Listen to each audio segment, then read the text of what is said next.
ዛሬ ደግሞ በናሆሚ መጥቻለሁ ማለት ነው። ናሆሜን እንግዲህ አምራን እያበደ ትገኛለች። ዋጋ አስከፍላቸዋለሁ ከዚህ በኋላ እያንዳንዳችሁ ለናሆምም ላንችም እያለች ናሆሜን ላይ እየጮኸች ትገኛለች ማለት ነው። ለይኩን እንግዲህ ወደ እስር ቤት ሊገባበት የተቻለበት ምክንያት ምንድን ነው? የዳጊ አባት የሚመስል ሰውዬ ተገሎ ተጥሏል ወደ ጫካ ተብሎ ተነግሮት ነበር ከዚህ በፊት ማለት ነው። ዳግም የሚያውቀው ጉዳይ አልነበረም። አሁን ግን በስተመጨረሻ አባቶቹ ገብቷል። ባለመሞቱ በጣም ደስ ብሎኛል ማለት ነው። ዳግም በጣም እዚሽ ምድር ላይ ማናለኝ ከአባቴ ሌላ እያለ በጣም እያለቀሰና እየተበሳጨ ነበር ማለት ነው። ግን እሳ አባቱ እንዳልሞተ አሁን ማረጋገጫ ተገኝቷል ማለት ነው። ሰላም ጤና ይስጥልኝ ውድ ቤተሰቦቼ፣ ለቻናል አዲስ ከሆናችሁ ላይክ፣ ሸር፣ ሰብስክራይብ ማረግን አትርሱ ማለት ነው። እንግዲህ አሁን ላይ ናሆሜን አምራን እንደዚሁም ደግሞ ይሄ ነገር እስኪጣራ ድረስ እውነት አንቺና እነሱን ደግሞ እያንዳንዳቸው ነገር ዋጋ አስከፍላቸዋለሁ እያለች ስርዓትሽን ያጂ፣ በእኔ ቤተሰቦች አትምጪ አለበለዚያ ነጫጭሻለሁ እያለች ናሆሜን እንግዲህ ለአምራን ማስጠንቀቂያ ሰጥታታለች ማለት ነው። አንቺ ከመጣሽ ጀምሮ ህይወቴ ምስቅልቅል ያለው አንቺማ ቤቱን መበተን ነው ወይ ስራሽ እያለች እንደዚሁም ደግሞ ኤሚ ያረገዘችው ልጅ እንግዲህ ኤልያስ በልጄ አልደራደርም፣ ማንም ማን ቢመጣ ሚስቴን ማንም ሊነካት አይችልም፣ ምክንያቱም የወደፊት የልጆቼ እናት ናት ብሎ ወስኗል ማለት ነው። ቆፍጠን ብሎ ተነስቷል። ይህን ያደረገበት ምክንያት ምንድን ነው? ኤሚ እንግዲህ ከዚህ በፊት ጓደኛው ነበረች፣ ግን እዛ በስተት ደግሞ አረግዛለች። ያረገዘችው ልጅ ደግሞ የኤልያስ ቢሆንም ቤተሰብ አያውቅም ነበረ፣ ግን አሁን እንዲያውቁ አድርጋቸዋለች ማለት ነው። በዚህ የተነሳ እንግዲህ ቤተ ታማም ስለነበር በድንገት ወርቃ ስለነበረ የናሆሜና የናሆሚ ትዳራቸው እንደ ሰርጋቸው ቀስ ተብሎ የሰርግ ስነ ስርዓታቸው ተቋርጧል ማለት ነው። ምክንያቱም እሷ መስተካከል አለባት ተብሏል ማለት ነው። ይህንንም ማድረግ የሚችለው ለይኩን ምስኪን ቤተሰቡ ላይ የመጣባቸው ጣጣ ጫና በጣም ከባድ ነው። አሁን ላይ ደግሞ በጣም ከባድ ችግር ስለነበረ እነሱ እንዲታሰሩ የተደረገበት ለይኩን ከነ ባለቤት ወይዘሮ ዝናሽ ጋር እነሱም ግራ ገብቷቸው እንዴት ሊሆን ቻለ? በፍጹም ይሄ ሊሆን አይችልም። ምን ብታድርግ ነው? ቆይ የዳጊ አባት ካልሞተ እንግዲህ የሞተ መስሏቸው ያኔም ደግሞ የተኮሰበት ሰው ማን ላይ ነው በማለት ታስታወሳችሁ። የዳጊ አባት ከዝናሽ ጋር እያወራ እያለ ለይኩን ላይ ጆሮ ላይ ድረስ ብሎበት ስለነበረ እሱን ለመናገር እንግዲህ በስተ መጨረሻ እሱ ላይ ተኩሶበት ነበር ከዚህ በፊት እና ያንንም ሰው ሚስጥር አድርገን እኔ እናንተን የያዘው እስር ቤት አትገባም በፍጹም በማለት እንግዲህ ዝናሽ የወንጀል ተባባሪም ብትሆንም በስተ መጨረሻ ደግሞ አምራን እጅ ላይ አጋጣሚ ሆኖ ጥሏቸው ስለነበር አምራን ደግሞ ለይኩን ከዚህ በፊት አግቶና እያስፈራራ ስለነበረ እሱንና እንደዚሁም ዝናሽ የሰራሽውን ስህተት እያንዳንዱ ነገር እናገራለሁ እያለች ነበረ። ናሆም እንግዲህ በፍጹም እኔ ከውጭ ሰው ነው እያንዳንዱ ነገር የምሰማው፣ ቆይ እኔ የቤት ልጅ አይደለሁ ሆይ እንዴት አልሰማም እንዴት አልነገርም እያለ ነበር እየተንጨረጨረ። ለይኩን እንግዲህ የተኮሰበት ሰውዬ ሌላ ሰው ሆኖ ተገኝቷል። እንደዚሁም ደግሞ በወንጀል ማስረጃ እንደዚሁም ውጭ ላይ ሊቀብሩ ሲሉ የተያዘ ማስረጃ ስለሆነ እሱን እንግዲህ በመናገር ዝናሽም ሆነ እሷም ወደ እስር ቤት እንዲሄዱ ተደርገዋል ማለት ነው። ናሆምና ናሆሜን እንግዲህ ግራ ገብቷቸው ምን ብናደርግ ይሻላል? ይሄ ሁሉ የጠቆመችባቸው እንግዲህ አምራን ናት ማለት ነው። አምራን ከዛ ቤት ካስወጡኝ እሷ ጥሩ ህይወት አትኖርም፣ የኔ ህይወት በጥብጥ የኔን ትዳር ምስቅልቅል አውጥታ እያንዳንዱ ነገር እኔም ደግሞ በተራይ ህይወቷን መሰቀቅለዋለሁ ብላ ተነስታ ነበር ማለት ነው። በነገራችን ላይ ዳጊ በጣም የዋህና ምስኪን ልጅ ቢሆንም በአባቱም በጣም በድንገት ስለጠፋበት ገጠር ሄዶ ከመጣ በኋላ በጣም አዝኖ እንዴት በዚሽ ምድር ላይ ሁለት ሰው አጣለሁ እያለ እንደዚሁም ደግሞ አምራንን ነግረዋለች ማለት ነው። እሱ ግን ሊያምናት አልቻለም ማለት ነው።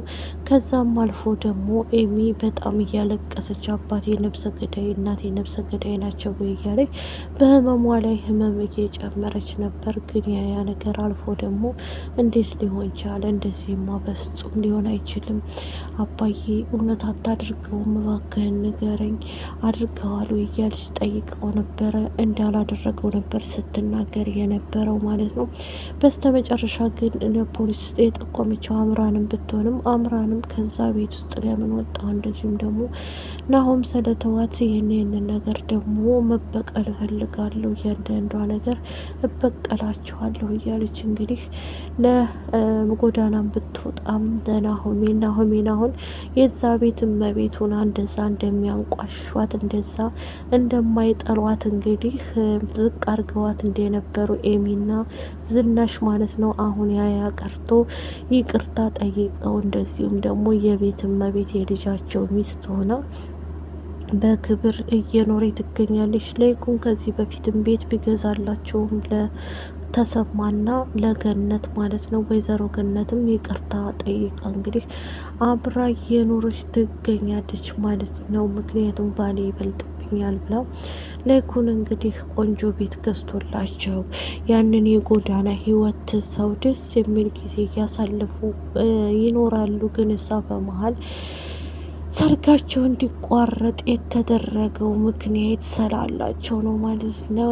ኤሚ እንግዲህ ከፍተኛ ሆስፒታል ውስጥ ገብታ እንድትታከም ነበር የተደረገው ማለት ነው። እሱን አይሆንም፣ ልጄን ማጣት አልፈልግም፣ እኛማ አንቺን ከምናጣ ልጁ ቢሄድም ችግር የለም እያሉ እያስለቀሷት በስተ መጨረሻ ግን ደውላት ነገረችው ማለት ነው ለኤርሚያስ ማለት ነው። ኤርሚያስ ደግሞ በፍጥነት መጥቶ አይሆንም ልጄ የነካ እኔን የነካ ማለት ነው፣ በልጄ ምንም ቢሆን የልጅ አባት መሆን አያቅተኝም በፍጹም እያለ እንግዲህ ወይዘሮ ዝናሽም ለብቻዋ እየተርበተበተኝ፣ ምክንያቱም ዳጊ በጣም እያለቀሰ ለብዙ ጊዜ አባቱን እየፈለገ ቀሪ ሀብቱ በጣም ያሳደገው ስለሆነ እሱን እየፈለገ ስለነበረ ሊያገኘው አልቻለም ነበር። በዛ ላይ ደግሞ አባቱን የመሰለ ሰውዬ ጫካ ውስጥ ተገሎ ተገኝቷል እና በፍጥነት ና ቶሎ ስለተባለ እሱን እንግዲህ ለማስታወስ ወደዛ ሄዶ ነበር ማለት ነው። በስተ መጨረሻ ግን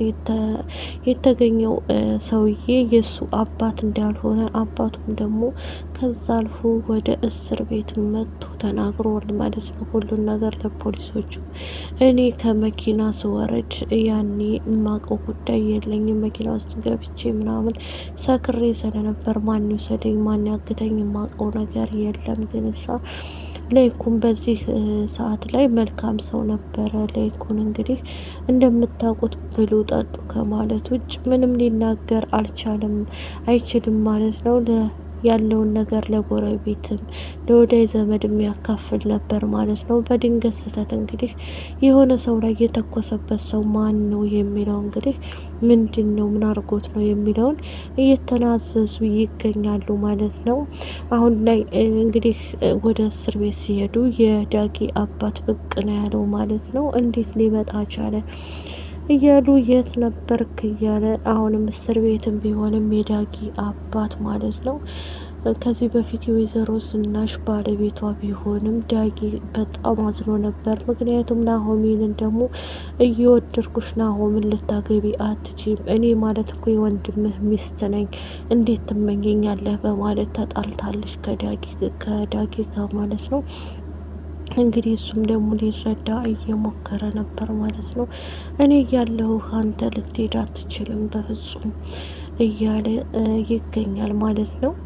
ዳጊ ናሆሜንም ቢወዳትም ቢያፈቅራትም ግን የናሆም ናት። እሷ ከናሆም ድብን ያለ ፍቅር ከመጀመሪያው ጀምሮ ካወቀችው ጀምሮ ፍቅር እንደያዛ ከዚህም በፊት ለአባቷ እየተናገረች ነበር ማለት ነው። አሁን ላይ ግን ጠቅለላ አድርጓት የሰርግ ስነ ስርዓታቸው ሊቆረጥ ትንሽ እንደቀረው ምንድነው ያላት ከዚህ በፊት አንቺ ናሆምን ካገባሽ ያኔ ሁለት ሰውን ያጥቼ መኖር አልችልም፣ የሰርግሽ ለታ አዘን ይሆንልሻል ብሏት ነበር ማለት ነው። እሷም ግራ ገብቷት እያለቀሰኝ ቶሎ እንድታገባኝ እፈልጋለሁ እያለች ናሆምን እየጠየቀችው ነበር። ናሆሜን መረጋጋት አለብሽ፣ ምንድነው የተፈጠረው በድንገት እንዴ? ሰርጉን እኮ ተነጋግረን ጨርሰናል ከቤተሰብ ጋር እንዴት እንደዚህ ትያለሽ እያላት ነበር ማለት ነው። ኤርሚ እንግዲህ አንቺም ስታገቢ ቁሜ ማየት አልችልም፣ ምን እንደማረግ እኔ ያውቃለሁ እያለ ነበር ማለት ነው። ናሆሜንን እንግዲህ ብዙ ነው ፈላጊዋ፣ ከባድ ነው። ላይክ ሸር ሰብስክራይብ አድርጉ። ባይ ባይ።